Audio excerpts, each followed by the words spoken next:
মাছের মাথা দিয়ে ডাল করছি। তেজপাতা জিরে দিয়ে দিয়েছি, কাজু কিশমিশ দিয়ে দিলাম,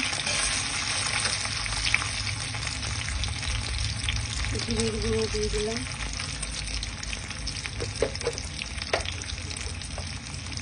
ধনের গুঁড়ো দিয়ে দিলাম, একটু হলুদ দিয়ে দিলাম,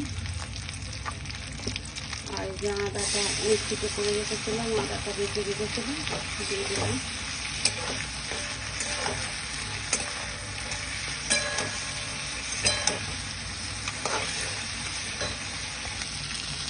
সব রকম মশলাটা ভাজা হয়ে গেছে, দিয়েছি আদা বাটা, জিরে বাটা আর শুকনো লঙ্কা, কাজু কিশমিশ আর যে ডালটা সিদ্ধ করে রেখেছি, মুগ ডাল,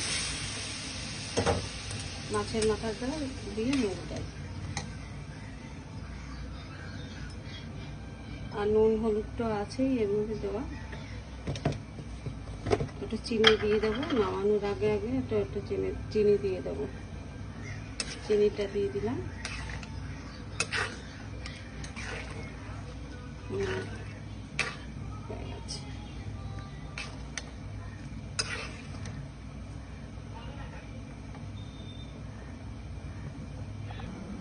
মাছের মাথা দিয়ে ডাল করেছি, দিয়েছি কাজু কিশমিশ, তারপরে ধনের গুঁড়ো, জিরের গুঁড়ো, শুকনো লঙ্কা, তেজপাতা, গরম মশলা, ঘি সব কিছু দিয়ে আদা সব রকম দিয়ে মাছের মাথাটাকে ভেজেছি। ভেজে ডালটাকে আগে সেদ্ধ করে রেখেছিলাম, তারপরে সোমবার দিয়ে দিয়েছি করেছি। আবার একটু চিনি দিয়েছি, গরম মশলা দিয়েছি, খুব সুন্দর হয়েছে খেতে।